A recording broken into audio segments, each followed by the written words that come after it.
morning. It is Monday, November 17th, and that means two things. History does not bend toward justice. It bends toward weirdness.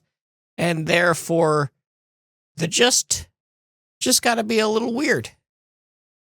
Anyway, let's talk about the news brought to you by KeystoneTech.com and their emergency exit signs. These units have a lot of options. More options than I think is truly fair. But they've got green letters, they've got red letters, depending on your ISO standards in your region. They're curved, they're square, there's edge lit options, there's a lot of styles, there's a lot of lumen outputs. All of them come with Keystone's guarantee and drivers on board. That means you can trust them. That's KeystoneTech.com or the link in the description. Let's do the news. Get a Grip on Lighting, long-standing podcast, employer of mine, has announced that they're done. They are going to do a multi-part finale series, 6 live episodes every Wednesday, starting on November 19th, ending in December, and that'll be it for them. Cree Lighting's furloughs continue. Maybe work will start on the 28th. Maybe. Energy Star might be back. The United States Department of Energy is reevaluating, eliminating the program that Doge, in theory, killed. Once again, even if it comes back, Energy Star will only apply to downlights, as far as we are concerned, at NAILED. The AIA has partnered with the Green Building Initiative. This design partnership will be working on education and advocacy. The United States Department of the Interior has come up with a final list of what they consider to be critical minerals. 60 critical minerals. These are vital to national security and supply chains, and there is an ongoing geological survey to secure them. On the tariff tracker, this week was home temporarily to the G7 meetings on trade. Next week will be home to the G30 meetings on trade and other issues. NEMA has determined that ABB is American per their own criteria of what counts as American in terms of manufacturing. Zenkelman in Canada has set up a snitch line so that anyone who notices foreign steel being used in public projects can just call them up and say, hey, there's some foreign steel in public projects going on up here, and you could get $1,000. At LSI, we have a report on Q1 for them. Sales are up 14%, and they are planning a dividend of $0.05 per share. Universal Display has declared a dividend as well, with 45 cents per share going to shareholders on the end of December. Energy Focus's last quarter shows that earnings are up 3 cents per share. Revenues are down at Dialight. Their half year shows a 4% reduction in sales overall. In Canada, the federal government of Canada, has funded a new tungsten mine in New Brunswick. In the ongoing Signify share buyback update segment, we have 167,133 shares back with the board at an average price of $20.29 in euros each. Pre-lighting /fight has partnered with Lowe's /TV's Blossom. Miriam Bialik is endorsing light bulbs now. I don't get it. I really don't. That happened. That's all I can say. Recolight is offering certification for used luminaires. These are new rules for the circular economy in the UK. We have a new railroad merger in the United States with NS and UP merging operations. OSHA is now scaling back safety regulations. Safety regulations, normally written in blood, but the general duty clause and the construction illumination standard are gone, basically. Zuma Lighting has a new website. Cool. A&P Lighting also has a new website. Also cool. On the legal side of things, the Washington State Supreme Court has affirmed the previous verdict in a Teachers of Monroe County versus Bayer lawsuit related to chemicals dripping out of ballasts for fluorescence, and those teachers will enjoy $185 million spread across all of them. The EDF, which is a group of environmentalists, are now suing the Department of Energy over canceled energy grants. Best Light has sued QL Light. Not sure if I'm pronouncing that right. It is QLLITE, all caps. Not sure how I'm supposed to pronounce that, but the case claims corporate espionage in emergency lighting projects. Cree LED has sued Premier Products. This is related to IP in portable LEDs. And recording artist and lighting philanthropist Akon, it has been arrested. Akon, head of Akon Lighting Africa, has been arrested in Georgia for driving with a suspended license. In events and webinars, Messe Frankfurt, the IES, and the IALD are launching an entirely new trade show. The Light and Intelligent Building North America show will take place in Las Vegas, Nevada in March 15th to 18th next year. Dali has announced their 2026 Lighting Awards submission period. You have until the 19th of December to submit for that. The IES 2026 conference is calling for papers, posters, and presentations.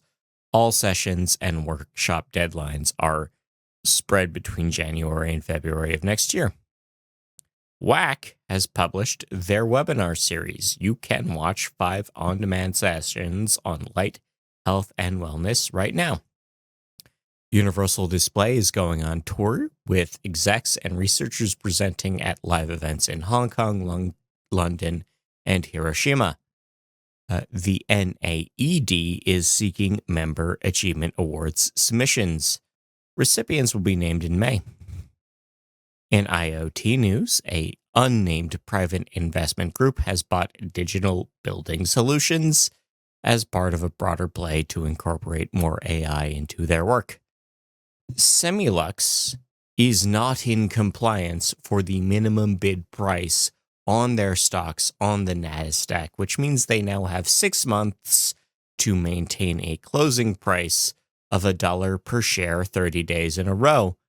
The Lighting Controls podcast hosted Dave Wary, and in Q3 at Skykes, revenues were a record $24 million last quarter.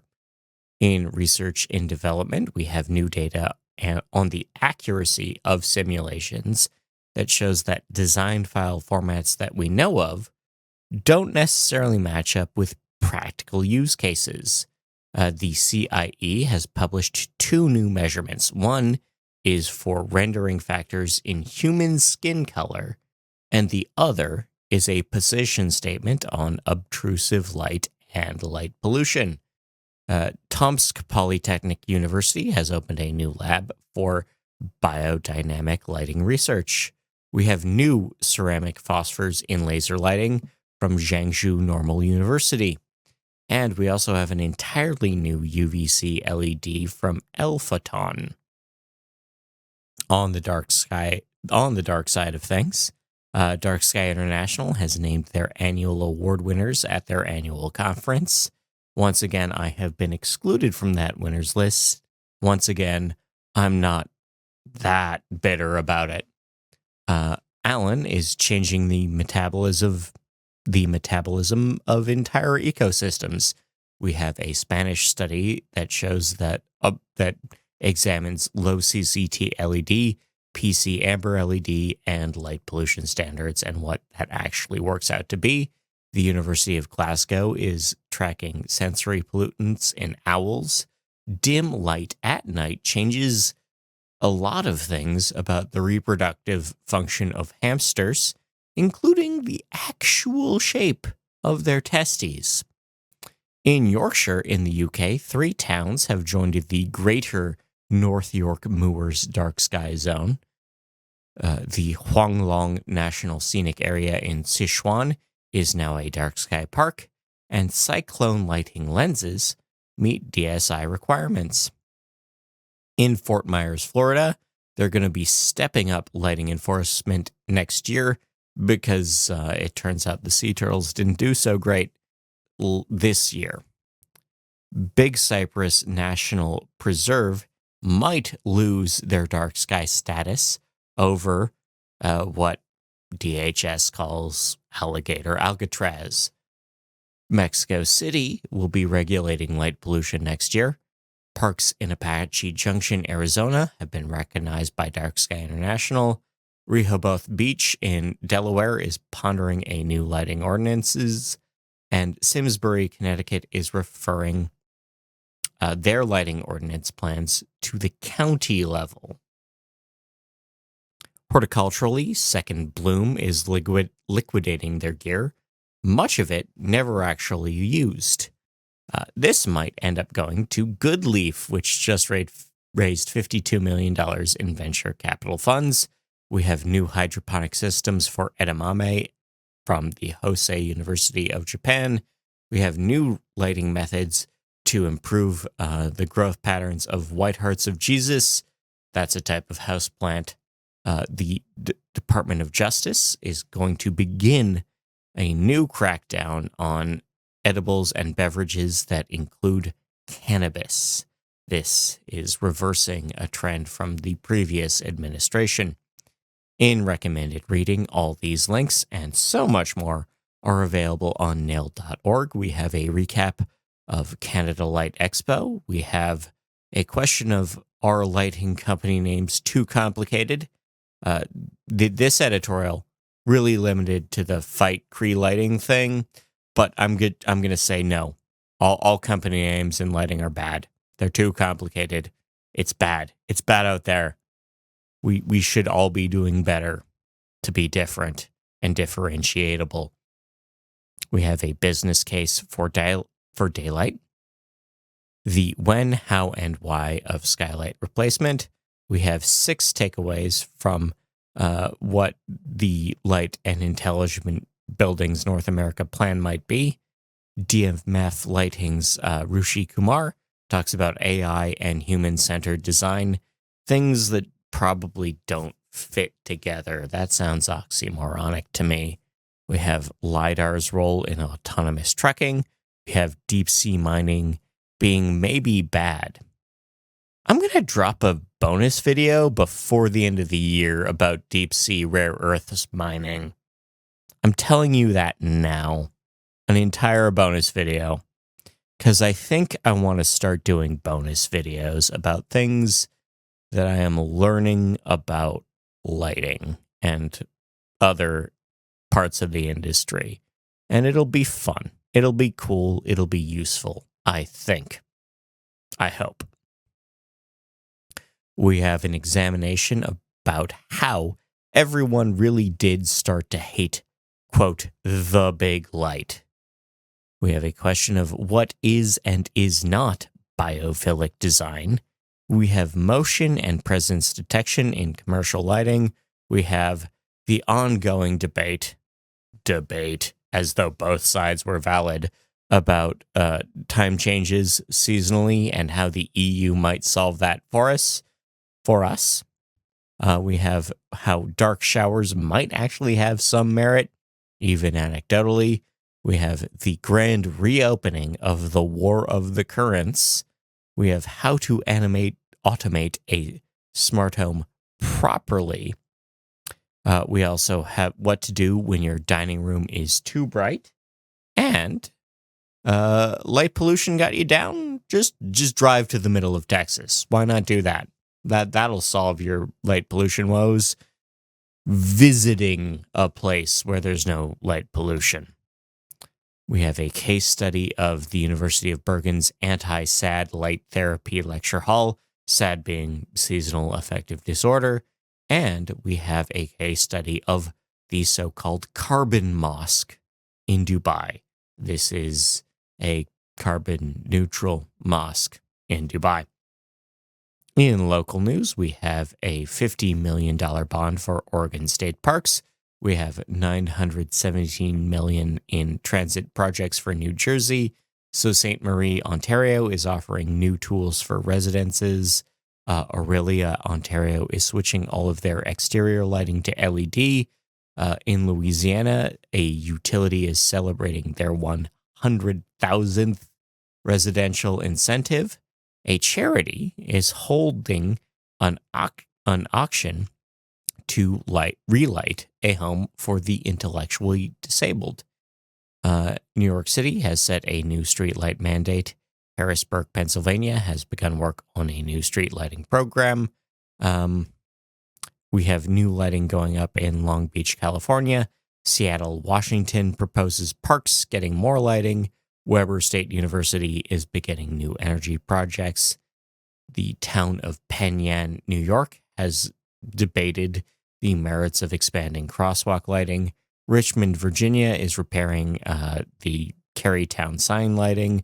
Monroeville, Pennsylvania, schools have approved new spending for lighting and other energy programs. Gillette, Wyoming, has approved new school projects. We have new bridge lighting going ahead in Austin, Texas. There is a parking lot in Miami, Florida, that the city figured out that like the light poles had been out of code for 30 years. And rather than force that parking lot to go up to code, they just said, no, these are actually code. They made the code worse for everyone else, I guess. In Kenner City, Louisiana, there is a new plan for parking lot and decorative lighting that'll go ahead. We have new track and field lighting going up at the UWSP school. We have new stadium lights planned for Grove City, Pennsylvania schools. Charities will fund tennis court lighting in Carden, Ohio schools. And in New Kent, Virginia, they're going to spend about $1 million on tennis courts. Most of that is just to have the tennis courts in general, but lighting is part of that. Internationally, the Anglican Church has begun major revamps in terms of energy. We have a new lighting project at St. Oswald's Priory in Gloucester. And what happened is when they started digging the lines, the lines for the wires, they found an entirely new medieval wall. So that lighting project can't go forward until archaeologists figure out what this wall is. Kansas charities are putting streetlights in Africa. We have Clear Blue Tech partnering with ISAT Africa for connectivity and energy. In projects, hacks, oddities, and whatever else I thought was fun, on Kickstarter, you can back a frame, a flexible frame, a physical object with lights in it, LED lights, for your flags. Okay, we have a way to build a better PoE smart home network. We have a firmware option for a less evil thermostat. You can build a better lightsaber if that's the thing you care about. We have an LED projector as a lighting effect for parties. You might want that for New Year's. I don't know. We have a method for testing the quality and effectiveness of diodes with a hot dog. A new program that lets you abuse LED candles. And can your light bulb run a Minecraft server? Yes, it can. This is a guide to hosting a Minecraft server on a smart bulb, if that's the thing you felt like. Anyway, I've been Scott Walker. I want to thank you for your time your attention. I want to thank Nailed. I want to thank all our sponsors. Until next week, enjoy yourself and enjoy the music. See ya. I wake in an unfamiliar place for goodness sake.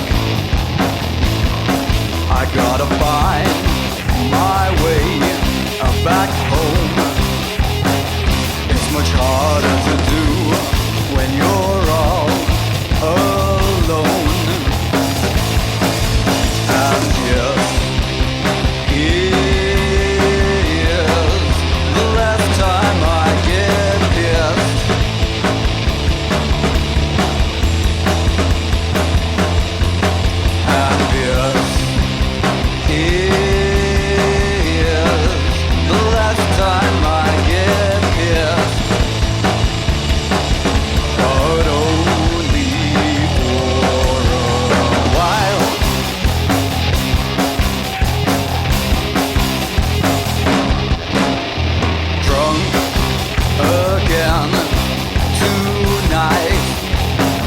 in another hopeless hole.